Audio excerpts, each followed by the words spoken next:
रागा कमाच या सा पद्मासनस्था विपुलकटितटे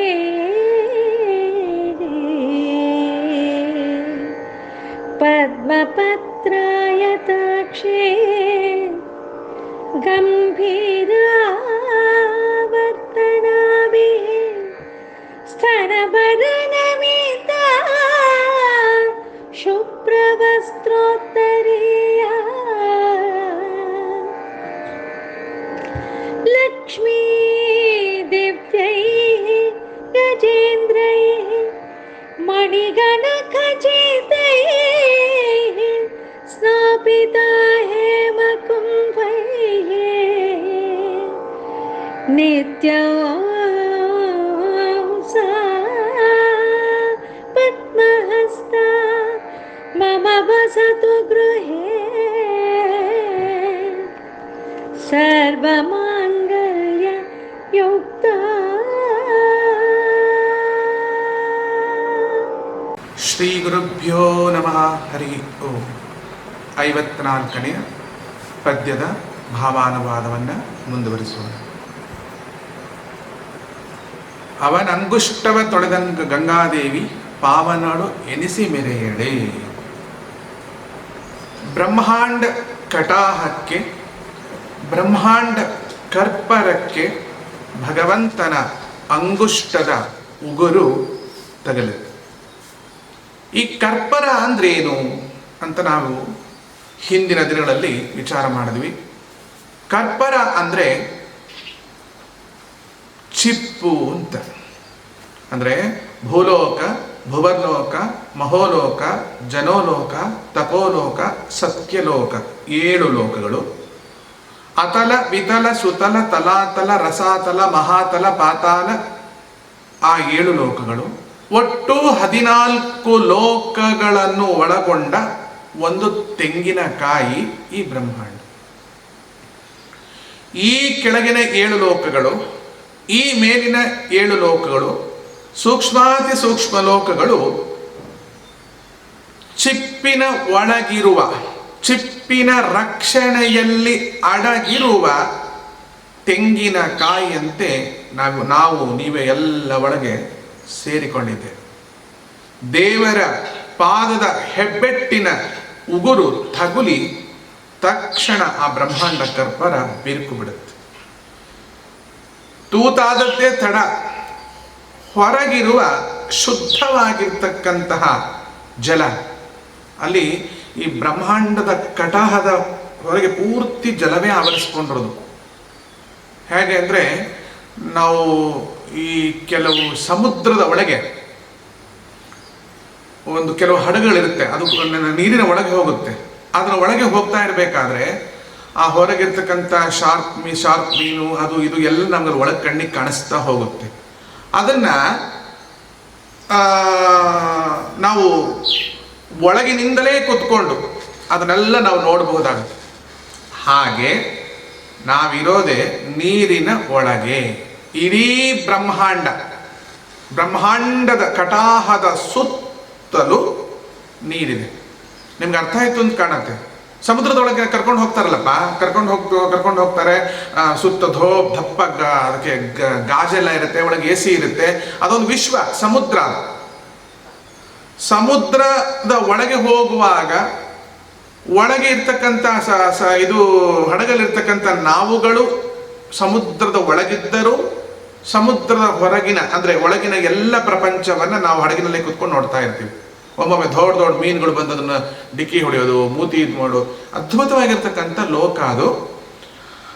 ಹಾಗೆಯೇ ಈ 7 ಲೋಕಗಳು, ಈ 7 ಲೋಕಗಳನ್ನು ಒಳಗೊಂಡಿರ್ತಕ್ಕಂತಹ ಈ ಬೋಟ್ ಇದೆಯಲ್ಲ, ಈ ಬ್ರಹ್ಮಾಂಡ ಅನ್ನೋ ಒಂದು ದೋಣಿಯೊಳಗೆ ನಾವಲ್ಲಿ ಕೂತ್ಕೊಂಡಿದ್ವಿ. ಅದಕ್ಕೆ ಪುರಂದರದಾಸರು ಹೇಳಿದರು, ತುಂಬಿದ ಹರಿಗೋಲಂಬಿಗ ಅದಕ್ಕೊಂಬತ್ತು ಛಿದ್ರಗಳು ಅಂಬಿಗ, ಸಂಭ್ರಮದಿಂದ ನೋಡೋ ಅಂಬಿಗ, ಅದರಿಂಬೂ ನೋಡಿ ನಡೆಸು ಅಂಬಿಗ. ಈ ಅಂಬಿಗನ ಹೆಬ್ಬೆಟ್ಟಿನ ಉಗುರು ಸತ್ಯಲೋಕವನ್ನು ದಾಟ್ತಾ ಹೋಯಿತು. ಚತುರ್ಮುಖ ಬ್ರಹ್ಮದೇವ ನೋಡ್ತಾ ಇದ್ದಾನೆ. ಓಂ ನಮೋ ನಾರಾಯಣ. ಮೇಲೆ ಹೋಗಿ ಹೋಗಿ ಹೋಗಿ ಹೋಗಿ ಆ ಬ್ರಹ್ಮಾಂಡ ಕಟಾಹ ಅಥವಾ ಕರ್ಪರ, ಕಟಾಹ ಅಂದ್ರೂ ಒಂದೇ, ಆವರ್ಕ, ಕರ್ಪರ ಅಂದರೆ ರಕ್ಷಣೆಗೆ ಇರ್ತಕ್ಕಂಥ ಚಿಪ್ಪು, ಅದಕ್ಕೋಗಿ ತಗಲಿದ ತಕ್ಷಣ ಬೀರಕ್ಕೆ ಬಿಡುತ್ತೆ. ಯಾಕೆ? ಓಂ ಪಾಂತ್ವಸ್ಮಾನ್ ಪುರುಹೂತ ವೈರಿ ಬಲವನ್ಮಾತಂಕಮಾದ್ಯದ್ಘಟ ಕುಂಭೋಚ್ಚಾದ್ರಿ ವಿಪಾಟನಾಧಿಕಪಟು ಪ್ರತ್ಯೇಕ ವಜ್ರಾಗಿತಾ ಶ್ರೀಮತ್ಕಂಠೀರವಾಸ್ಯ ಪ್ರತತ ಸುನಕರ ದಾರಿಧಾರಾತಿ ದೂರ ಪ್ರಧ್ವಸ್ತದ್ವಾಂತ ಶಾಂತ ಪ್ರವಿತತ ಮನಸಾ ಭವಿತ ಭೂರಿಭಾಗೈ. ಆಚಾರ್ಯರು ನರಸಿಂಹ ನಖಸ್ತುತಿಯಲ್ಲಿ ಪರಮಾತ್ಮನ ನಖದ ಬಲಾಬಲಗಳನ್ನು ಹೇಳ್ತಾರೆ. ನಾನು ಮೊದಲೇ ಹೇಳಿದ್ದೆ, ದೇವರ ಸಮಗ್ರತೆ ನಮಗೆ ಕಾಣಿಸೋದು ಅವನ ಬೃಹತ್ತಾಗಿರ್ತಕ್ಕಂಥ ರೂಪದಲ್ಲಿ. ಒಂದೊಂದು ಉಗುರಿನ ತುದಿಯಲ್ಲೂ ಸಹಸ್ರಾರು ವಜ್ರಾಯುಧಗಳ ಪರಿಮಾಣದ ಶಕ್ತಿ ಅಡಗಿದೆ. ಇನ್ನು ಬ್ರಹ್ಮಾಂಡ ಕಟಾಹಕ್ಕೆ ಅದು ಚುಚ್ಚಿ ಅದು ಒಡಿಬೇಕಾದ್ರೆ ಎಂಥ ಅದ್ಭುತವಾಗಿರ್ತಕ್ಕಂಥ ಉಗುರಿರಬಹುದು. ಅಲ್ಲಿಂದ ನೀರು ಝಾಳ್ ಅಂತ ಹರಿದು, ಆ ತೂತು ಆಗಿದ್ದ ತಡ ಭಕ್ ಅಂತ ನೀರು ಪ್ರವಾಹ ಪ್ರಾರಂಭ ಆಯಿತು. ಇನ್ನು ಸರ್ವನಾಶ ಆಗಿಬಿಡುತ್ತೆ ಅಂತ ಚತುರ್ಮುಖ ಬ್ರಹ್ಮ ಅದನ್ನೇನು ಮಾಡ್ದ, ಆ ತನ್ನ ಕಮಂಡಲುವಿನಲ್ಲಿ ಅದನ್ನು ಹಿಡಿತಾನೆ. ಏನ್ರಿ ಪುಟ್ಟ ಕಮಂಡಲುವಿನ ಮೇಲೆ ಅಷ್ಟೂ ನೀರನ್ನು ಹಿಡಿದ್ನ ರೀ. ಅವನದ್ದು ಸೃಷ್ಟಿಯ ಕಮಂಡಲು. ಸೃಷ್ಟಿಯ ಕಮಂಡಲುವಿನಲ್ಲಿ ಇಡೀ ಸೃಷ್ಟಿಯನ್ನೇ ಹಿಡಿದಿರ್ತಾನೆ ಅಂದರೆ ಒಂದಿಷ್ಟು ನೀರು ಹಿಡಿಯೋಕ್ಕಾಗಲ್ವ ಅವನಿಗೆ? ಅಷ್ಟು ನೀರನ್ನು ಹಿಡಿದು ಆ ಹೆಬ್ಬೆಟ್ಟು ಕೆಳಗಿಳಿತಾ ಇತ್ತು. ಅದನ್ನೇ ಅವನು ತೊಳೆದ. ಏನಂತ ತೊಳೆದ? ಆಪಃ ಪಾದಾವನೇ ಜನೇ ದ್ವಿಷಂತಂ ನಿರ್ದಹಂತು ಮೇ ಯದಿಚ್ಛಸಿ ಮಹಾಭಾಗ ಸರ್ವತೀರ್ಥ ಅವಗಾಹನಂ. ಆ ಬೆರಳನ್ನ ತೊಳೆದ. ಇಡೀ ಪಾದ ಕಾಣಿಸ್ಲೇ ಇಲ್ಲಪ್ಪ, ಬರೀ ಕೊಂಬು ಬೆರಳು, ಹೆಬ್ಬೆರಳು ಅದಿಷ್ಟೇ ಕಾಣಿಸ್ತು. ಆ ಪರಿಶುದ್ಧವಾಗಿರ್ತಕ್ಕಂಥ ಜಲವನ್ನ ಹೆಬ್ಬೆರಳಿಗೇ ಹೊಯ್ದ. ಯಾಕಂದ್ರೆ ಅವನ ಅಂಗುಷ್ಟವ ತೊಳೆದ ಗಂಗಾದೇವಿ ಪಾವನಳೆನಿಸಿ ಮೇರೆಯಳೆ ಅಂತ ಇದೆ ಅಲ್ಲಿ. ಅವನ ಅಂಗುಟವ ತೊಳೆದ ಗಂಗಾದೇವಿ ಅಂತಿದೆ, ಅವನ ಪಾದವ ತೊಳೆದ ಗಂಗಾದೇವಿ ಅಂತಿಲ್ಲ. ಹರಿಕಥಾಮೃತ ಸಾರದಲ್ಲಿ ಜಗನ್ನಾಥದಾಸರು ಹೇಳ್ತಾರೆ, ಅಂಗುಟಾಗ್ರದಿ ಜನಿಸಿದ ಅಮರತರಂಗಿಣಿಯು ಲೋಕತ್ರಯಗಳ ಅಘಹಿಂಗಿಸುವಳು. ಅಂಗುಟ ಅಗ್ರದಿ ಅಂದ್ರೆ ಹೆಬ್ಬೆಟ್ಟಿನ ತುದಿಯಲ್ಲಿ ಜನಿಸಿರ್ತಕ್ಕಂಥ ಅಮರ ದೇವತೆಗಳ ತರಂಗಿಣಿಯು. ಈ ನೀರು ಲೋಕತ್ರಯಗಳ, ಮೂರು ಲೋಕಗಳ, ದೇವಲೋಕ, ಮಾನವಲೋಕ, ಮರ್ತ್ಯಲೋಕ ಮತ್ತು ಪಾತಾಳ ಲೋಕ ಹಿಂಗಿಸುವವಳ, ಎಲ್ಲ ಪಾಪಗಳನ್ನು ಹಿಂಗಿಸ್ತಾಳೆ. ಅವ್ಯಾಕೃತ ಆಕಾಶಾಂತ ವ್ಯಾಪಿಸಿದ, ಆಕಾಶದಿಂದ ಹಿಡಿದು ಪಾತಾಳದ ತನಕಲೂ ವ್ಯಾಪಿಸಿರ್ತಕ್ಕಂತಹ ಇಂಗಡಲ ಮಗಳ ಒಡೆಗನಾಗ. ಇಂಗಡಲ ಮಗಳು, ಆಕಾಶದ ಮಗಳು, ಒಡೆಯನ ಅಂಗೋಪಾಂಗಗಳಲ್ಲಿ ಇಪ್ಪ ಅಮಲ ಅನಂತ ಸುಮಂಗಳ ಪ್ರದನಾಮ ಪಾವನ ಮಾಳ್ಪುದು ಏನರಿತು. ಅವನ ಹೆಸರೇ ಜಾಹ್ನವಿ ಜನಕ ಅಂತ. ಪರಮ ಪಾವಿತ್ರ್ಯದ ನೀರಿನ ತಂದೆ ಅಂದ್ರೆ ಹೇಳ್ತಾರೆ ನೋಡಿ, ನೂಲಿನಂತೆ ಸೀರೆ, ತಾಯಿಯಂತೆ ಮಕ್ಕಳು ಅಂತ. ಕೆಲವೊಮ್ಮೆ ಮಕ್ಕಳ ಯೋಗ್ಯತೆಯಿಂದ ತಂದೆ ಯೋಗ್ಯತೆಯನ್ನು ಹೇಳುವುದು ಉಂಟು, ಕೆಲವೊಮ್ಮೆ ತಂದೆಯ ಯೋಗ್ಯತೆಯಿಂದ ಮಕ್ಕಳ ಯೋಗ್ಯತೆ ಹೇಳುವುದು ಉಂಟು. ಕೆಲವೊಮ್ಮೆ ತಂದೆಗಳ ಮಹಾತ್ಮರಿದ್ದರೂ ಕೂಡ ಪ್ರಕಾಶಮಾನಕ್ಕೆ ಬಂದಿರಲ್ಲ, ಮಕ್ಕಳು ಪ್ರಕಾಶಮಾನಕ್ಕೆ ಬರ್ತಾರೆ. ಆ ಲೆಕ್ಕದಲ್ಲಿ ಇಂಥ ತಂದೆ ಇಂಥ ಮಕ್ಕಳ ತಂದೆಯವರು ಹೀಗೆಲ್ಲ ಹೇಳಬಹುದು. ಇಲ್ಲಿಂದ ಪ್ರಾರಂಭ ಆಯ್ತು ಅವ್ರಿ. ಪಾದ ಪ್ರಕ್ಷಾಲನೆಯನ್ನ ಮಾಡ್ತಾನೆ ಚತುರ್ಮುಖ ಬ್ರಹ್ಮ. ಅಂದಿನಿಂದ ಪಾದ ಪೂಜೆಯ ರೂಢಿ ಬಂದದ್ದೋ ಏನು, ಮೊದಲು ಆರಂಭ ಮಾಡಿದ್ದೇ ಚತುರ್ಮುಖ ಬ್ರಹ್ಮದೇವರು. ಅಲ್ಲಿಂದಲೇ ಶುರುವಾಗಿದ್ದು. ಮನೆಯಲ್ಲಿ ಬ್ರಾಹ್ಮಣ ಆರಾಧನೆ ಮಾಡ್ತೀವಿ, ಶ್ರವಣ ಆರಾಧನೆ ಮಾಡ್ತೀವಿ, ದ್ವಾದಶ ಮೂರ್ತಿ ಆರಾಧನೆ ಮಾಡ್ತೀವಿ, ಚತುರ್ವಿಂಶತಿ ಮೂರ್ತಿ ಆರಾಧನೆ ಮಾಡ್ತೀವಿ. ಏನಿದ್ರೂ ಯಾವುದನ್ನು ಮಾಡಿದ್ರೂ ಪ್ರಾರಂಭವಾಗೋದು ಬ್ರಾಹ್ಮಣರ ಪಾದ ಪೂಜೆಯಿಂದಲೇ ಶುರುವಾಗೋದು. ಅಷ್ಟು ಶ್ರೇಷ್ಠ ಬ್ರಾಹ್ಮಣರ ಪಾದ ಪೂಜೆ. ಬ್ರಾಹ್ಮಣರ ಪಾದದ ತೊಳೆದ ನೀರು ಎಷ್ಟು ಮಹತ್ವವಾದಂಥ ಶಾಸ್ತ್ರ ಹೇಳ್ತಾ ಇದೆ. ಶ್ರೀಹರಿಯೇ ಇದನ್ನು ಮಾಡಿ ತೋರಿದ್ದಾನೆ. ಕುಚೇಲನ ಪಾದವನ್ನ ತೊಳೆದಿದ್ದಾನೆ ಶ್ರೀಕೃಷ್ಣ. ಬ್ರಾಹ್ಮಣೋ ಮಮ ದೇವತಾ ಅಂತ ಮಹಾಕೋಪದಿಂದ ಭುಗಿದು ಎದ್ದು ಜ್ವಾಲಾ ರೂಪದಿಂದ ಬಂದಿರತಕ್ಕಂಥ ಭೃಗು ಋಷಿಯನ ಪಾದವನ್ನ ಭಗವಂತ ತೊಳೆದಿದ್ದಾನೆ. ಎಷ್ಟು ಕರುಣಾಳು. ಅವನು ಬಂದರೆ ಅವನು ಬಂದೋ ಇವನು ಎದೆ ಬಡಲ್ಲ ಅಂತ ಹೊಡೆದ. ಆ ಪಾದವನ್ನು ಭಗವಂತ ಪ್ರೀತಿಯಿಂದ ತೊಳೆದ. ಇದು ಲೋಕಕ್ಕೆ ಭಗವಂತ ಕೊಟ್ಟಿರತಕ್ಕಂಥ ಶಿಕ್ಷಣ. ಬ್ರಾಹ್ಮಣೋ ಮಮ ದೇವತ, ಅದ ಬ್ರಾಹ್ಮಣರಾಗಿರಬೇಕು. ಒಂದು ಕಡೆ ಮಣ ಒಂದು ಕಡೆ ಆದರೆ ಆಗೋದಿಲ್ಲ.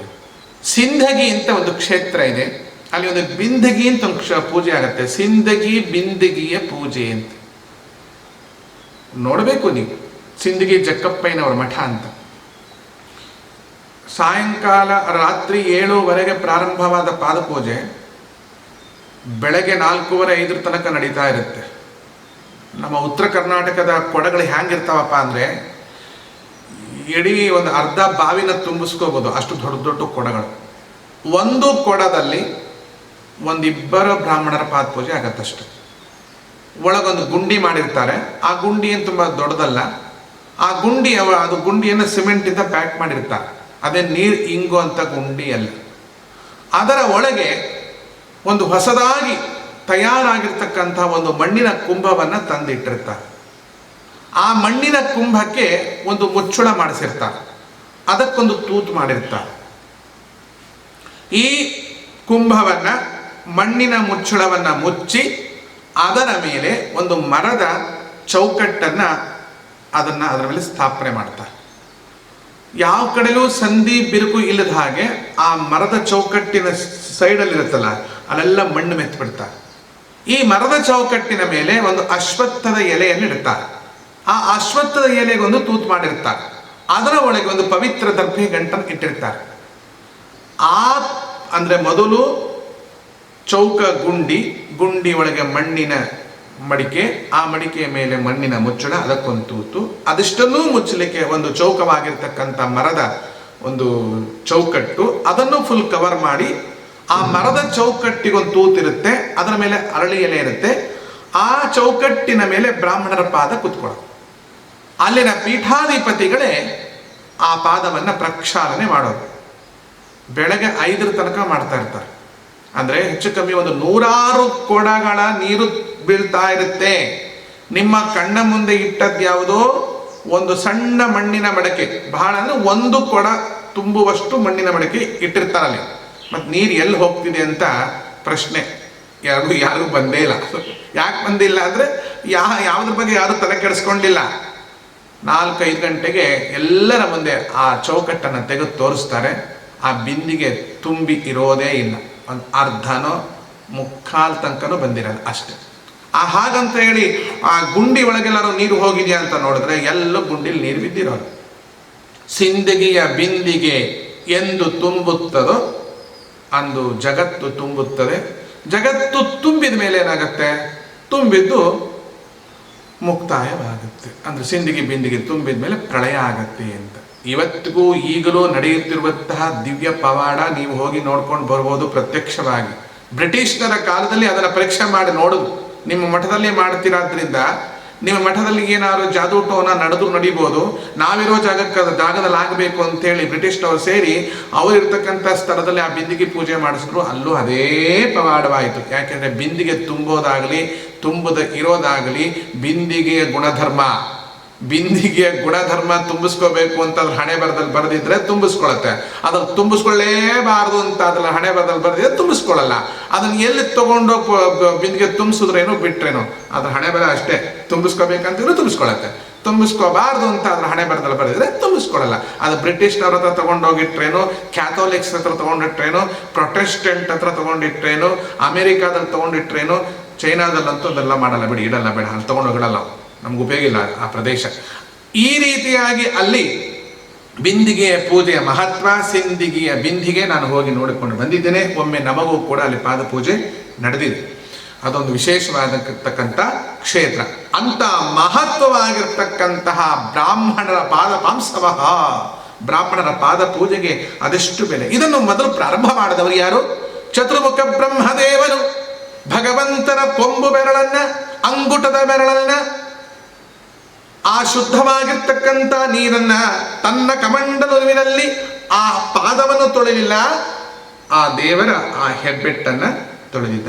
ಯಾಕೆ ಇದಕ್ಕೆ ಅಂಗುಟ ಅಂತ ಹೆಸರು? ಅಂಗುಟ ಅಂತ, ಇದಕ್ಕೆ ಅಂಗುಟ ಅಂತೀವಿ. ಪಾದದ ಬೆರಳಕ್ಕೂ ಅಂಗುಟ ಅಂತ ಹೇಳೋದು. ಹೆಬ್ಬೆರಳು, ಹೆಬ್ಬೆರಳು ಎರಡಕ್ಕೆ ಹೆಬ್ಬೆರಳೆ. ಅದು ಅಂಗೈ, ಇದಕ್ಕೆ ಅಂಗೈ ಅಂತೀವಿ ನೋಡಿ. ಇದು ಅಂಗೈ. ಅಂಗವು ಏನೇಳಿ? ಅಂಗವು ತಿಷ್ಠತಿ, ಅಂಗದಲ್ಲಿ ತಿಷ್ಠತಿ, ನಿಂತುಕೊಂಡಿದೆ. ಇದಕ್ಕೆ ಅಂಗುಷ್ಠ. ಯಾರೊಬ್ರು ಕೇಳಿದ್ರು, ಇವೇನು ಈ ನಾಲ್ಕು ಮಲ್ಕೊಂಡಿದೆಯಾ? ಇದು ಒಂದೇ ನಿಂತ್ಕೊಂಡಿದೆ, ಈ ನಾಲ್ಕು ಮಲ್ಕೊಂಡಿದೆಯೇನ್ರಿ? ಅಂಗೌ ತಿಷ್ಠತಿ 1 2 3 4 ಇದು ಇದೆಯಲ್ಲ, ಇದಕ್ಕೂ ಅಂಗುಷ್ಠ ಅನ್ಬಹುದಲ್ಲ? ಕ್ರಾಸ್ ಕ್ವಶನ್ ತುಂಬಾ ಚೆನ್ನಾಗಿದೆ. ನೀವೇನಂದ್ರಿ? ಅಂಗೌ, ಅಂಗೈಯಲ್ಲಿ, ತಿಷ್ಠತಿ, ನಿಂತಿರುವುದು ಹೆಬ್ಬೆರಳು ಅಂತ ಹೇಳುವುದಾದರೆ, ಅಂಗೌ ತಿಷ್ಠೇತ, ಇಷ್ಟೊಂದು ನಿಂತಿದೆಯಲ್ಲ ಅವು ಹೆಬ್ಬೆರಳು ತಾನೆ, ಅದಕ್ಕೂ ಹೇಳ್ಬೋದಲ್ಲ? ಹೇಳ್ಬೋದು, ಏನು ತಪ್ಪಿಲ್ಲ.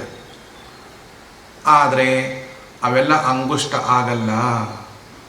ಕಾರಣ ಏನು ಕೇಳಿ? ಅಂಗುಷ್ಟ ಇಲ್ಲದೆ ಏನನ್ನು ಮಾಡ್ಲಿಕ್ಕಾಗಲ್ಲ. ಈ 4 ಬೆರಳು ಒಂದು ಪಕ್ಷ ಇಲ್ಲದೆ ಇದ್ರು ಅಂಗುಷ್ಟವನ್ನು ನಿರ್ವಹಿಸ್ಕೊಂಡು ಹೋಗುತ್ತೆ. ಹೆಂಗೆ ತಿಳ್ಕೊಳ್ಳಿ?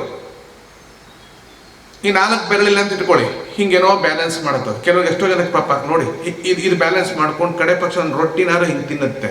ಇದನ್ನು ತೆಗೆದ್ಬಿಡಿ, ಇದು ಹಿಡ್ಕೊಳ್ಳೋಕ್ಕೆ ಬರ. ಅಂದರೆ ಇದರ 4ರ ಬಲವೇ ಈ ಅಂಗುಷ್ಟ. ಅದಕ್ಕೆ ದ್ರೋಣಾಚಾರ್ಯರು ಏಕಲವ್ಯನ ಹತ್ರ ಹೋಗ್ತಾರೆ. ಏಕಲವ್ಯ ಶಬ್ದವೇದಿ ವಿದ್ಯೆಯನ್ನು ಕಲ್ತ್ಕೊಂಡಿರ್ತಾರೆ. ಅರ್ಜುನನಿಗೆ ಮಾತ್ರ ಅದನ್ನು ಹೇಳಿಕೊಟ್ಟಿರ್ತಾರೆ ಅಂತ ಇವರು ಅಂದ್ಕೊಂಡಿರ್ತಾರೆ. ಒಂದು ಬಾರಿ ದ್ರೋಣಾಚಾರ್ಯರ ಬಳಿ ಏಕಲವ್ಯ ಅಭ್ಯಾಸಕ್ಕೋಸ್ಕರ ಬಂದರೆ ದ್ರೋಣಾಚಾರ್ಯರು ನಿರಾಕರಿಸಿರ್ತಾರೆ. ದ್ರೋಣಾಚಾರ್ಯರ ಪ್ರತಿಮೆಯನ್ನ, ಮಣ್ಣಿನ ಪ್ರತಿಮೆಯನ್ನ ಮಾಡಿ ಅವರನ್ನೇ ದ್ರೋಣಾಚಾರ್ಯರೆಂದು ಕಲ್ಪನೆ ಮಾಡಿಕೊಂಡು ಆ ಹುಡುಗ ತಾನೇ ಕಲ್ತ್ಕೊಂಡಿರ್ತಾನೆ ಆ ಶಬ್ದವೇದಿ ವಿದ್ಯೆಯನ್ನೇ. ಈಗ ದ್ರೋಣಾಚಾರ್ಯರನ್ನು ಹೋಗಿ ಹೇಳ್ತಾರೆ, ನಾನು ನಿನ್ನ ಗುರು ಹೌದಾ ಅಂತ ಕೇಳ್ತಾರೆ. ಹೌದು ಅಂತ ಹೇಳ್ತಾನೆ ಏಕಲವ್ಯ. ಮಣ್ಣಿನ ಕೊಂಬೆನೇ ಪೂಜೆ ಮಾಡಿಕೊಂಡು ಅವನು ವಿದ್ಯೆ ಗಳಿಸಿದ್ದು, ಪ್ರತ್ಯಕ್ಷವಾಗಿ ದ್ರೋಣಾಚಾರ್ಯ ಏನು ಹೇಳ್ಕೊಟ್ಟಿಲ್ಲ. ಮತ್ತು ನಾನು ನಿನ್ನ ಗುರುವಾದ ಮೇಲೆ ನನಗೆ ಒಂದು ಗುರುದಕ್ಷಿಣೆ ಕೊಡ್ಬೇಕಲ್ಪ ಅಂತ ಏಕಲವ್ಯ ಹೇಳ್ತಾನೆ. ಸ್ವಾಮಿ ಕೇಳಿ, ತಾವು ಏನು ಕೇಳಿದ್ರು ಕೊಡ್ತೀನಿ, ನೀವು ಕೊಟ್ಟದ್ದು ನಿಮಗೆ ಅಂದ್ಬಿಟ್ಟ. ಸರಿ, ಹಾಗಾದ್ರೆ ಒಂದು ಕೆಲಸ ಮಾಡು, ನಿನ್ನ ಹೆಬ್ಬೆರಳನ್ನು ಕೊಡು ಅಂತ ಹೇಳ್ತಾರೆ. ಅವನ ತಕ್ಷಣ ಹೆಬ್ಬೆರಳನ್ನು ಕೊಯ್ದು ಅಲ್ಲಿ ಕೊಟ್ಟು ಬಿಡ್ತಾನೆ. ಈ ಕಥೆಯನ್ನು ನಾವು ಕೇಳಿದಾಗ ನಮಗೆ ತುಂಬ ದುಃಖ ಆಗತ್ತೆ ನೋಡಿ. ಹೆಬ್ಬೆರಳು ಅಂದರೆ ಇವರೇನು ವಿದ್ಯೆ ಹೇಳ್ಕೊಟ್ಟಿಲ್ಲ, ಬಿಟ್ಟಿಲ್ಲ. ಇವರು ಗೊಂಬೆನ ಮಾಡಿಟ್ಟುಕೊಂಡು ಅವನು ಪೂಜೆ ಮಾಡಿ ಅವನು ವಿದ್ಯೆ ಸಂಪಾದನೆ ಮಾಡಿದ್ದು. ಈ ಮನುಷ್ಯ ಹೋಗಿ ಅಲ್ಲಿ ಕೇಳೋದು ತಪ್ಪಲ್ವಾ? ದ್ರೋಣಾಚಾರ್ಯರನ್ನು ನೋಡಿದ್ರೆ ಬೃಹಸ್ಪತಿ ಆಚಾರ್ಯರ ಅವತಾರ ಅಂತ ಹೇಳ್ತೀರಿ, ಇದ್ಯಾವ ಅವತಾರ ರೀ, ಇಂಥದ್ದನ್ನು ಅವತಾರ ಗಡಿ ಕೆಲಸ ಮಾಡೋದು ಅಂತ ಪ್ರಶ್ನೆ ಬರುತ್ತೆ. ಆದರೆ ಮಧ್ವಾಚಾರ್ಯರು ಭಾಗವತ ತಾತ್ಪರ್ಯ ನಿರ್ಣಯ, ಮಧ್ವಾಚಾರ್ಯರು ಭಾಗವತ ತಾತ್ಪರ್ಯ ನಿರ್ಣಯ, ಶ್ರೀಮನ್ ಮಹಾಭಾರತ ತಾತ್ಪರ್ಯ ನಿರ್ಣಯ ಎಂಬ ಶುದ್ಧವಾಗಿರ್ತಕ್ಕಂಥ ದಿವ್ಯ ಗ್ರಂಥಗಳನ್ನು ಬರೆದು ನಮಗೆ ಭಾಗವತದಲ್ಲಿ ಬರುವಂತಹ ಸಂದೇಹಗಳನ್ನು ಮತ್ತು ಮಹಾಭಾರತದಲ್ಲಿ ಬರ್ತಕ್ಕಂತಹ ಸಂದೇಹಗಳನ್ನು, ವೇದವ್ಯಾಸರ ವಚನಕ್ಕೆ ವಿರುದ್ಧವಾಗದಂತೆ ಇಂಟ್ಯೂಷನ್ ಪವರ್ ಮೂಲಕ ಅವರು ನಮಗದನ್ನು ಕೊಟ್ಟಿದ್ದಾರೆ. ಏಕಲವ್ಯ ಎನ್ನುವವನು ಅಸುರ, ಯೋಗ್ಯನಲ್ಲ ಎಂಬುದನ್ನು ಹೇಳಿದ್ದಾರೆ ಆಚಾರ್ಯ. ಹಾಗಾಗಿ ದ್ರೋಣಾಚಾರ್ಯರು ಅವನಲ್ಲಿ ಹೆಬ್ಬೆರಳನ್ನು ಕೇಳಿದ್ದೇ ವಿನಃ ಇಲ್ಲದೆ ಸುಮ್ಮನೆ ಕೇಳ್ತಾ ಇರಲಿಲ್ಲ. ಏನದು ನೋಡಿ, ಇದು ಹೆಬ್ಬೆರಳು ಯಾಕೆ? ಇದು ಪರಮಾತ್ಮ, ಇದು ಜೀವಾತ್ಮ. ಈ ಬೆರಳು ತೋರು ಬೆರಳು ಯಾಕೆ ಅಂದ್ರೆ ಇದು ತೋರುತ್ತೆ, ಏನು ದೇವರನ್ನೇನು ತೋರಿಸಲ್ಲ.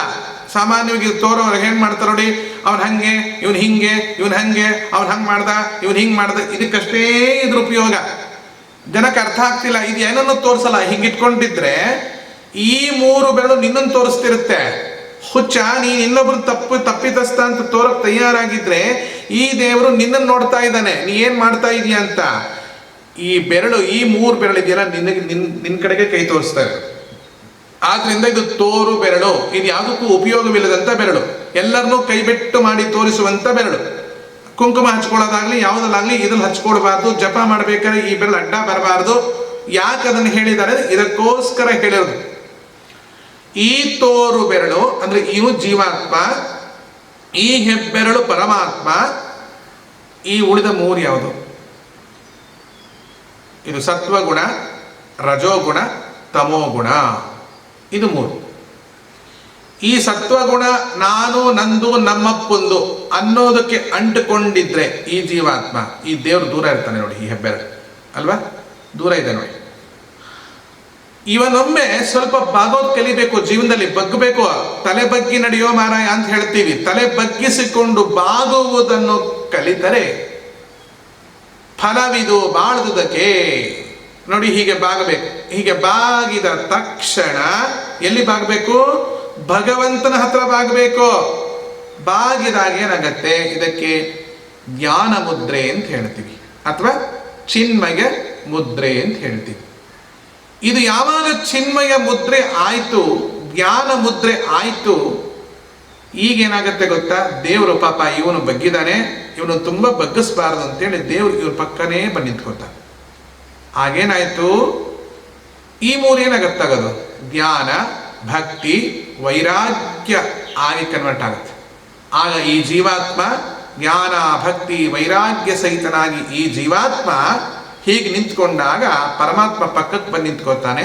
ಇದಕ್ಕೆ ಅಭಯ ಮುದ್ರೆ ಅಂತ ಹೇಳ್ತಾರೆ. ಅಭಯ ಅಂದ್ರೆ ಭಯವೇ ಇಲ್ಲದ ಜೀವನ ಆಗಿಬಿಡುತ್ತೆ. ಹಾಗಾಗಿ ಕೊಂಬು ಬೆರಳಿಗೆ ಬಹಳ ಪ್ರಾಶಸ್ತ್ಯವನ್ನು ಕೊಟ್ಟಿದ್ದಾರೆ. ಕೊಂಬು ಬೆರಳು ಅಂದ್ರೆ ಬ್ರಹ್ಮ, ಕೊಂಬು ಬೆರಳು ಅಂದ್ರೆ ಜ್ಞಾನ, ಕೊಂಬು ಹೆಬ್ಬೆರಳು ಅಂದ್ರೆ ಪರಮಾತ್ಮ. ಏಕಲವ್ಯ ಅನ್ನೋ ಮೂರ್ಖನಿಗೆ ಈ ಜ್ಞಾನ ಬೇಕಿರಲಿಲ್ಲ ಅಂತ ಕಾಣಿಸ್ತು ದ್ರೋಣಾಚಾರ್ಯರಿಗೆ. ಅಯೋಗ್ಯರಿಗೆ ಬ್ರಹ್ಮಜ್ಞಾನವನ್ನ ಬೋಧಿಸಬಾರದು. ಯಾಕೆ ಬೋಧಿಸಬಾರದು?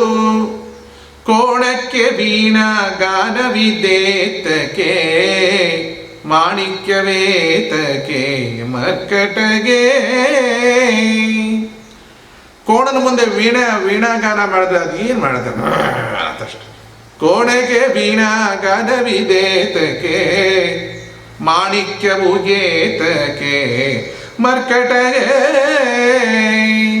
ಒಂದು ಒಳ್ಳೆ ಮಾಣಿಕ್ಯ ಅಂತ ತಗೊಂಡೋಗಿ ಮರ್ಕಟನ ಮುಂದಿಟ್ರೆ ಅದು ಏನ್ ಮಾಡುತ್ತೆ? ತಗೊಂಡು ಏನ್ ಮಾಡುತ್ತೆ ಅದನ್ನ? ಇದು ಈ ಕಥೆ ಯಾಕೆ ಬಂತು ಅಂದ್ರೆ ಮಾಣಿಕ್ಯದ ವಿಷಯ. ಮರ್ಕಟ ಅಂದ್ರೆ ಕೋತಿ, ಮಾಣಿಕ್ಯ ಅಂದ್ರೆ ಕೆಂಪು ಮಣಿ, ದಾಳಿಂಬೆ ಬೀಜದಾಗ ಇರುವಂತ ಒಂದು ಮಣಿ. ಅದಕ್ಕೆ ಅಧಿಪತಿ ಸೂರ್ಯ ಗ್ರಹ. ರಾಮಾಯಣದ ಕೊನೆಯ ದಿನಗಳಲ್ಲಿ ಪಟ್ಟಾಭಿಷೇಕ ರಾಮನಿಗೆ ನಡೀತಿರುವಾಗ ಬಂದಂಥ ಎಲ್ಲ ಅತಿಥಿಗಳಿಗೆ ಬೇಕಾದನ್ನು ಕೊಟ್ಟು ರಾಮಚಂದ್ರ ಕಳಿಸ್ತಾ ಇದ್ದ.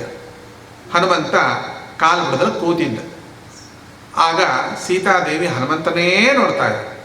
ರಾಮ ಹೇಳ್ತಾನೆ, ಏನ್ ಮಾಡ್ತಾ ಇದೀಯ, ಏನ್ ನೋಡ್ತಾ ಇದೀಯ ನೀನು?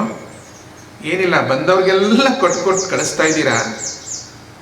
ಅಹರ್ನಿಶಿ ನಿಮ್ಮ ಸೇವೆಯನ್ನ ಈ ಮುದ್ದು ಕೋತಿ ಎಷ್ಟು ಶ್ರದ್ಧೆಯಿಂದ ಮಾಡಿದೆ, ಅದಕ್ಕೇನು ನೀವು ಕೊಡ್ತಾನೂ ಇಲ್ಲ ಏನು.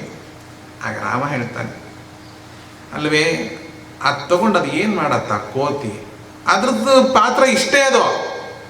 ನೋಡಿ, ದೇವರಾದವ್ರು ಇಷ್ಟೊಂದು ಮೋಸ ಮಾಡಬಾರ್ದು ರೀ. ನೀವು ಸ್ವಲ್ಪ ಅರ್ಥ ಮಾಡ್ಕೊಳ್ರಿ. ಏನಾದರೂ ನಾನು ಕೊಡ್ತೀನಿ, ಏನಾದ್ರು ಕೊಡಿ. ಕಡೆಗೆ ಏನು ಮಾಡಿದ್ಲು, ಅವಳ ಕೊರಳಲ್ಲಿರ್ತಕ್ಕಂತಹ ಮಾಣಿಕ್ಯದ ಮುತ್ತಿನ ಮಣಿಯನ್ನು ತೆಗೆದು ಆ ಹನುಮಂತನ ಕೊರಳಿಗೆ ಹಾಕ್ತಾಳೆ. ಹಾಕಿ ಒಂದು ಅರ್ಧ ಗಂಟೆ 20 ನಿಮಿಷ ಏನೋ ಆಗ ಅತ್ಲಾಗಿತ್ಲಾಗೆಲ್ಲ ನೋಡ್ತಾ ಇರ್ತಾರೆ. ಯಾಕೋ ಹನುಮಂತನ ಕಡೆ ನೋಡ್ತಾಳೆ. ಲಾಸ್ಟಿಗೆ 4 ಮಣಿ ಮಾತ್ರ ಉಳ್ಕೊಂಡಿರತ್ರಿ, ಎಲ್ಲ ಮಣಿ ತುಂಡಾಗಿ ನೆಲದ ಮೇಲೆ ಬಿದ್ದುಬಿಟ್ಟಿರುತ್ತೆ. ಅದೇನು ಮಾಡ್ತಿದೆ ಅಂದರೆ ಹನುಮಂತ ತೊಗೊಂಡು ಮೂತಿಗಿಟ್ಟು ಮಾಡೋದು, ಕಿವಿ ಇಟ್ಕೊಳ್ಳೋದು ಅನ್ನೋದು, ಆಮೇಲೆ ಕಚ ಕಚ ಕಚ ಅದು ತುಂಡು ಮಾಡಾಕ್ಬಿಡೋದು. ಇನ್ನೊಂದು ಮಣಿ ಉಳಿದಿತ್ತು. ಸೀತಾದೇವಿ ಹೇಳಿದ್ಲು, ಇಲ್ಲೋ ಆಂಜನೇಯ, ಎಂಥ ಕೆಲಸ ಮಾಡಿದ್ಯೋ, ಎಂಥ ಬೆಲೆ ಬಾಳುವ ರತ್ನ ಇದು ಮಾಣಿಕ್ಯ, ಇದನ್ನು ತುಂಡು ತುಂಡು ಮಾಡ್ತಾ ಇದೆಯಲ್ಲೋ, ಕಿವಿ ಹತ್ರ ಇಟ್ಕೋತಿದ್ಯಾ, ಮೂಗ್ ಹತ್ರ ಇಟ್ಕೋತಿದ್ಯಾ, ಬಾಯಲ್ಲಿ ಕಚ್ತಾ ಇದೆಯಾ, ಏನು ಮಾಡ್ತಾ ಇದ್ದೀಯಾ ನೀನು? ಈ ಮಣಿಯಿಂದ ಇಡೀ ಭಾರತವನ್ನು ತೂಗಬಹುದಿತ್ತು, ಅಷ್ಟು ಸಂಪತ್ತು ಇದರಲ್ಲಿತ್ತು, ಎಂಥ ಅಯೋಗ್ಯ ಕೆಲಸ ಮಾಡಿದೆಯೋ ಹುಚ್ಚು ಮುಂಡೆದೆ ಅಂತ ಆ ಕೋತಿಯನ್ನ ಬೈದ್ಲು. ಆಗ ಅವನು ಹೇಳ್ತಾನೆ ಏನಂದ್ರೆ, ಹನುಮಂತ ನೋಡಮ್ಮ, ಇದನ್ನ ಕಿವಿ ಹತ್ರ ತಗೊಂಡು ಬಂದೆ, ರಾಮನಾಮ ಕೇಳಿಸಲಿಲ್ಲ, ಮೂಗ್ ಹತ್ರ ತಗೊಂಡು ಹೋದೆ, ರಾಮನಾಮದ ಪರಿಮಳವಿಲ್ಲ, ಬಾಯಲ್ಲಿ ಕಚ್ಚಿ ತಿಂದೆ, ಇದರಲ್ಲಿ ರಾಮನಾಮದ ಸಿಹಿ ಇಲ್ಲ, ತಗೊಂಡು ಏನ್ ಮಾಡ್ಲಿ, ಇದನ್ನ ಕಚ್ಚಿ ಬೀಸಾಡ. ಅವತ್ತಿಂದ ಮಾಣಿಕ್ಯವೇತಕ್ಕೆ ಮರ್ಕಟಗೆ ತ್ರಾಣವು ತೊಲಗಿದ ಹೆಣ್ಣಿಗಿದೇತಕ್ಕೆ, ಕಟ್ಟಾಣಿ ಮೂತ್ತಿನ ಹಾರವು ಕೊರಳಿಗೆ. ಕಟ್ಟಾಣಿ ಅಂದ್ರೆ ಒಂದು 3-4 ಎಳೆಗಳಿರ್ತಕ್ಕಂಥ ಮುತ್ತಿನ ಸರ, ಅದಕ್ಕೆ ಚೋಕರ್ ಅಂತ ಹೇಳ್ತಾರೆ. ಅದು ಜೋಕರ್ ಅಲ್ಲ, ಚೋಕರ್ ಅಲ್ಲ, ಕಟ್ಟಾಣಿ ಮುತ್ತಿನ ಹಾರ, ಹೀಗೆ ಕೊರಳಿಗೆ ಅಲ್ಲೊಂದು ಮಾಣಿಕ್ಯದ ಮಣಿ ಇರುತ್ತೆ. ಅದು ಯಾರು ಹಾಕೋಬೇಕು? ಒಂದು 16, 18, 20, ತೀರಾ 42 ವರ್ಷದ ಒಳಗಿನ ಹೆಣ್ಣು ಮಕ್ಕಳು ಹಾಕೋದು ಚಂದ. ಯಾಕಂದ್ರೆ ಕುತ್ತಿಗೆ ದಷ್ಟಪುಷ್ಟವಾಗಿ ಚೆನ್ನಾಗಿರುತ್ತೆ. ತ್ರಾಣವು ತೊಲಗಿದ ಹೆಣ್ಣಿಗಿದ್ದೇತಕ್ಕೆ 80 ವರ್ಷ ಆಗಿರುತ್ತೆ. ಕೊರಳು ಎಲ್ಲಿದೆಯೋ, ನರ ಎಲ್ಲಿದೆಯೋ ಗೊತ್ತಾಗಲ್ಲ, ತಲೆ ನಿಂತ್ಕೊಳ್ಳಲ್ಲ. ಯಾಕಂದ್ರೆ ತಲೆ ನಿಂತ್ಕೊಳ್ಬೇಕಂದ್ರೆ ಆ ಜುಟ್ಟಿಗೊಂದು ದಾರ ಹಾಕಿ ಗೋಡೆ ಕಟ್ಟಬೇಕಾಗತ್ತೆ. ಆ ಥರ ಹಿಂಗೆ ತಲೆ ತೂಗಾಡ್ತಿರುತ್ತೆ. ಅಂತ ಹೆಣ್ಣು ಮಗಳಿಗೆ ಕಟ್ಟಾಣಿ ಮುತ್ತಿನ ಹಾರವು ಕೊರಳಿಗೆ ಚೆನ್ನಾಗಿ ಕಾಣುತ್ತಾ? ಚೆನ್ನಾಗಿ ಕಾಣಲ್ಲ. ಕೋಣಕ್ಕೆ ವೀಣಾ ಗಾನವಿದೇತಕ್ಕೆ, ಮಾಣಿಕ್ಯವೇತಕ್ಕೆ ಮರ್ಕಟಗೆ, ತ್ರಾಣವು ತೊಲಗಿದ ಹೆಣ್ಣಿಗಿದ್ದೇತಕ್ಕೆ, ಕಟ್ಟಾಣಿ ಮುತ್ತಿನ ಹಾರವು ಕೊರಳಿಗೆ, ಧರ್ಮ ಶ್ರವಣವಿದೇತಕ್ಕೆ ಮೂರ್ಖಗೆ. ಧರ್ಮಶ್ರವಣ ಯಾತಕ್ಕೆ ಮೂರ್ಖಂಗೆ? ನೀವು ಮೂರ್ಖಂಗೆ ನೋರ್ಕಾಲ ಬುದ್ಧಿಯ ಬೇಳಲು, ಘೋರ್ಕಲ್ಲ ಮೇಲೆ ಮಳೆ ಸುರಿದಂತೆ ಸರ್ವಜ್ಞ. ಒಂದು ದೊಡ್ಡ ಘೋರ್ಕಲ್ಲು, ಅದ್ರ ಮೇಲೆ ಮಳೆ ಬಿದ್ದರೆ ಅದೇನು ಕರಗುತ್ತಾ, ಹೀಗೆ ವರ್ಗುತ್ತಾ, ಏನು ಆಗಲ್ಲ. ಹಾಗೆ ಮೂರ್ಖನಿಗೆ ಧರ್ಮಜ್ಞಾನ ಬೋಧಿಸುವುದು ಉಪಯೋಗವಿಲ್ಲ. ಮತ್ತೆ ಮೂರ್ಖರನ್ನ ಜ್ಞಾನಿಗಳಾಗಿಸ್ಬೇಡ್ವಾ? ನೀವು ಮಾಡಬಹುದಲ್ವಾ?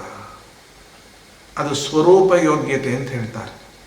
ಸ್ವರೂಪತಃ ಯೋಗ್ಯನಾಗಿದ್ದು ಅವನು ಅಯೋಗ್ಯ ಸಂಸ್ಕಾರವನ್ನು ಹೊಂದಿದ್ದರೆ ಆ ಅಯೋಗ್ಯ ಸಂಸ್ಕಾರವನ್ನು ಶುದ್ಧ ಮಾಡಿ ಅವನನ್ನು ಜ್ಞಾನಿಯನ್ನಾಗಿ ಮಾಡಬಹುದು. ಮೂಲತಃ ಸ್ವರೂಪದಲ್ಲೇ, ಸ್ವರೂಪ ಅಂದ್ರೆ ಒಳಗಿನ, ಅಂದ್ರೆ ಕಾರಣ ಶರೀರ, ಲಿಂಗ ಶರೀರ, ಸೂಕ್ಷ್ಮ ಶರೀರವೇ ಅವನ ಆತ್ಮವೇ ಅಯೋಗ್ಯವಾಗಿದ್ರೆ ಅದನ್ನು ಸರಿ ಮಾಡೋದು ಹೇಗೆ? ಒಂದು ರತ್ನವು ಚರಂಡಿಯಲ್ಲಿ ಬಿದ್ದಿದ್ರೆ ತೊಳೆದು ಎಷ್ಟೋ ವರ್ಷಗಳು ಬಿದ್ದು ಕರ್ರಗಾಗೋಗಿರುತ್ತೆ, ತೊಳೆದು ಕೆಂಪಾಗುತ್ತೆ. ಈ ತರಹ ಕೆಲಸವನ್ನು ಮಾತ್ರ ಮಾಡುವುದು. ತೋಟಗಾರನ ತಿಳಿವು ಎನ್ನುವ ನೀವು ಸಬ್ಜೆಕ್ಟನ್ನು ಭಗವದ್ಗೀತೆಯಲ್ಲಿ ಓದಿದ್ರೆ ಈ ಸಂಶಯಗಳೆಲ್ಲ ಬರೋದೇ ಇಲ್ಲ. ಇಂತಹ ಅಯೋಗ್ಯ ಕೋಣಕ ವೀಣಾ ಗಾನವಿದೇತಕ್ಕೆ, ಮಾಣಿಕ್ಯವೇತಕ್ಕೆ ಮರ್ಕಟಗೆ, ತ್ರಾಣವು ತೊಲಗಿದ ಹೆಣ್ಣಿಗಿದೇತಕ್ಕೆ, ಕಟ್ಟಾಣಿ ಮುತ್ತಿನ ಹಾರವು ಕೊರಳಿಗೆ, ಧರ್ಮ ಶ್ರವಣವಿದೇತಕ್ಕೆ, ಹುಟ್ಟು ಕುರುಡನಿಗೆ ದೀಪವಿದೇತಕ್ಕೆ. ಇದೇ ಅರ್ಥ ಹೇಳಬೇಕಾಯ್ತಲ್ಲ. ಭ್ರಷ್ಟನಿಗೆ ತಕೆ ಕುಲಧರ್ಮ, ಸೃಷ್ಟಿಯೊಳಗಧಮನಿಗೆ ಪುರಂದರ ವಿಠಲನ ಮುಟ್ಟಿ ಭಜಿಪೆನೆಂಬ ಅಭಿಲಾಷೆಗೆ ತಕೋ. ಸೃಷ್ಟಿಯೊಳಗೆ ಅಧಮಾನು ಈ ಲೆಕ್ಕದಲ್ಲೇ ಹೇಳಿದ್ದು. ಸ್ವರೂಪ ಯೋಗ್ಯತೆ ಸರಿ ಇಲ್ಲದವನಿಗೆ ಪುರಂದರ ವಿಠಲನ ಪಾದ ಸಿಗದಂತ ವಿಷಯ.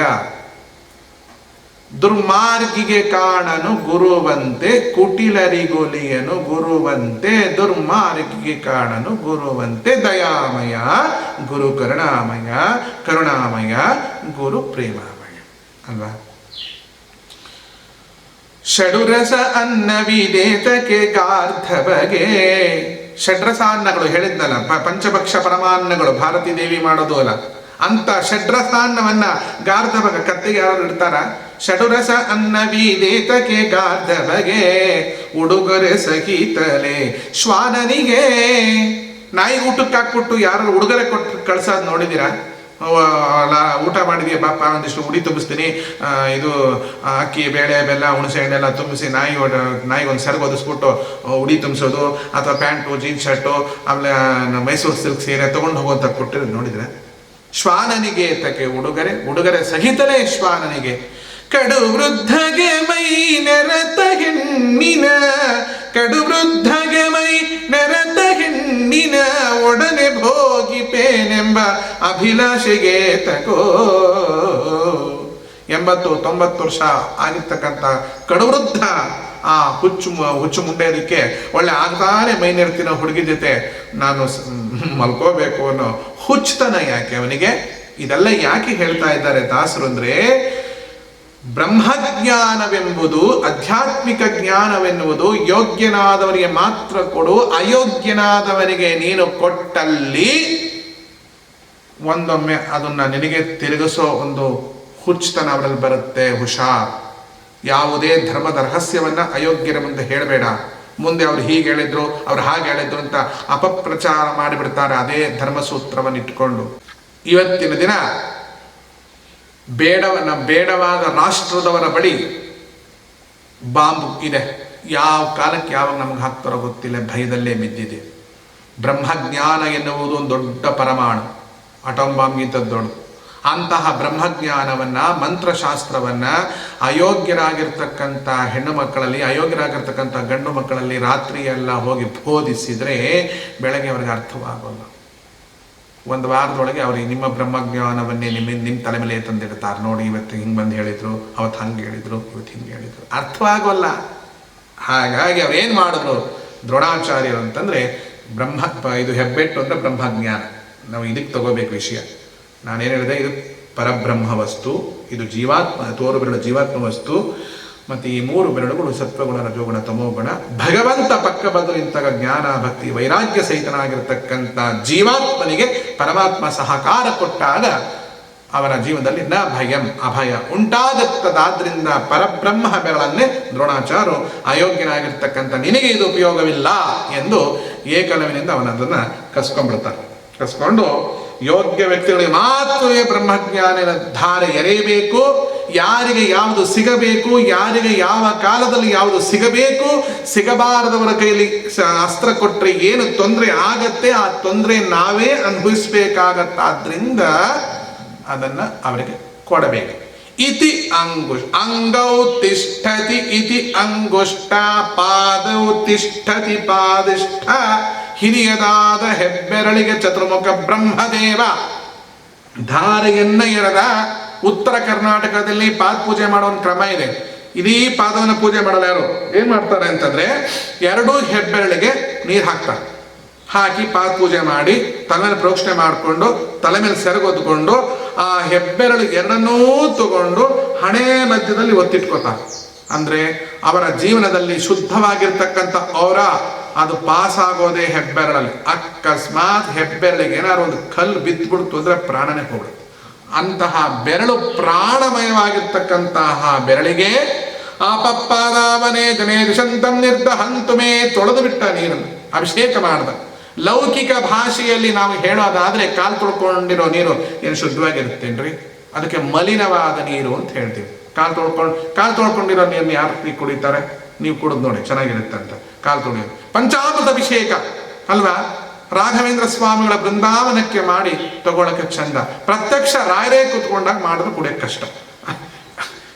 ಬೇರೆ ಮಾಡ್ಕೋಬೇಡಿ. ನಿಮ್ಗೆ ಎಷ್ಟೇ ಭಕ್ತಿ ಇರಲಿ ನಮ್ಮ ಮೇಲೋ ಅಥವಾ ರಾಯ ಮೇಲೋ, ನಾ ಪ್ರತ್ಯಕ್ಷ ಬಂದು ಕೂತ್ಕೋತೀನಪ್ಪ. ಪಂಚಾಮೃತ ಅಭಿಷೇಕ ಮಾಡಿ, ಹಾಲು, ಮೊಸರು, ಜೇನುತುಪ್ಪ ಮಾಡ್ತಾ ಮಾಡ್ತಾ ಮಾಡ್ತಾ ಇನ್ನೊಂದು ಷಷ್ಠಾಮೃತ ನಮಗಾಗ್ಬೋಯ್ತು ಅಂದ್ರೆ, ನಿಮಗೆ ಗೊತ್ತಿಲ್ದಿರೋ ಒಂದು ಅಮೃತ ಕೆಳಗೆ ಬಂದು ಸೇರ್ಕೋತು ಅಂದ್ರೆ ಪಂಚದ ಜೊತೆ ಇನ್ನೊಂದು ಅಮೃತ ಸೇರ್ಕೊಂಡ್ಬಿಡುತ್ತೆ. ಯಾಕೆಂದ್ರೆ ನೀವು ಹೋಯ್ತಾ ಇದ್ದಾಗ ನಮಗೆ ಶೀತವೋ, ನೆಗಡಿಯೋ, ಕೆಮ್ಮಿಯೋ ಆಗಿ ಯಾವ್ಯಾವುದೋ ಅಮೃತ ಬಂದು ಸೇರ್ಕೊಂಡಾಗ ಷಷ್ಠಾಮೃತ, ಸಪ್ತಾಮೃತ, ಅಷ್ಟಾಮೃತ, ನವಾಮೃತ ಆದಾಗ ಅದನ್ನು ಕುಡಿಯೋಕ್ಕಾಗತ್ತೇನ್ರಿ? ಕಲ್ಲಿಗೇನೋ ಅಭಿಷೇಕ ಮಾಡಿದ್ರೆ ಚೆನ್ನ, ಸಾಲಿಗ್ರಾಮಕ್ಕೆ ಮನುಷ್ಯರಿಗೆಲ್ಲ ಪಂಚಾಮೃತ ಮಾಡಿದ್ರೆ ಚೆನ್ನಾಗಿರಲ್ಲ. ಹೀಗೆ ಬೆರಳಿಗೆ ಅಭಿಷೇಕ ಮಾಡಿದ ನೀರು ಮಲಿನವಾದ ನೀರು.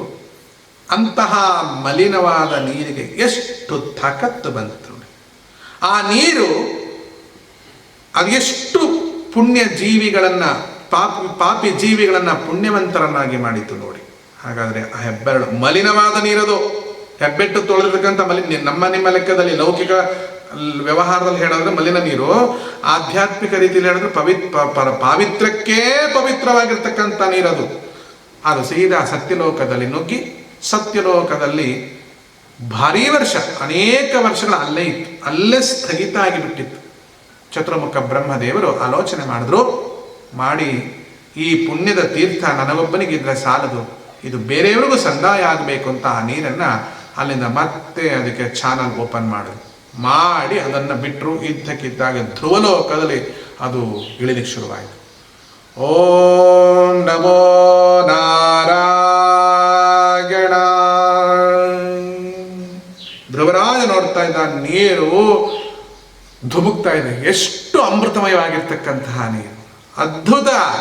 ಔಷಧಗೆ ಸಂವದಂತೆ ವದಂತೆ ಸೋಮೇ ರಸಕರ. ಇವತ್ತಿನ ದಿವಸ ಪರಿಶುದ್ಧವಾದ ನೀರು ಸಿಗಲ್ಲ ನೋಡಿ. ಒಳ್ಳೆಯ ನೀರು ಸಿಕ್ಕಲ್ಲಿ ಅವನ ಜನ್ಮಾಂತರದ ಎಷ್ಟು ಕಾಯಿಲೆಗಳಿದ್ರೂ ಹೊರಟೋಗುತ್ತೆ. ನಮಗೆ ಸಾಮಾನ್ಯವಾಗಿ ಒಳ್ಳೆಯ ನೀರು ಸಿಗಬೇಕು ಅಂತಂದರೆ ದಕ್ಷಿಣ ಕನ್ನಡದಲ್ಲಿ ಎಲ್ಲಿ ಹೋದ್ರೂ ಒಳ್ಳೆ ನೀರೇ ಸಿಗೋದು. ಇಲ್ಲೇನು ಒಳ್ಳೆ ನೀರಿಲ್ವಾ? ಅಲ್ಲ, ಕುಡಿದು ನೋಡಿ ಹೊಟ್ಟೆ ಒಬ್ಬರಿಸ್ಕೊಳ್ಳೋದು, ತಲೆ ತಿರ್ಗೋದು, ಕಣ್ಣು ತಿರ್ಗೋದು ಎಲ್ಲ ಇಲ್ಲೇ ಆಗೋದು. ದಕ್ಷಿಣ ಕನ್ನಡದ ಯಾವುದೇ ಮನೆಗೆ ಹೋಗಿ ಶುದ್ಧವಾಗಿರ್ತಕ್ಕಂಥ ನೀರು, ಅಲ್ಲಿ ಸಾರು ತುಂಬ ಚೆನ್ನಾಗಿರುತ್ತೆ ಅಂತ ಹೇಳ್ತಾರೆ. ಯಾಕೆ?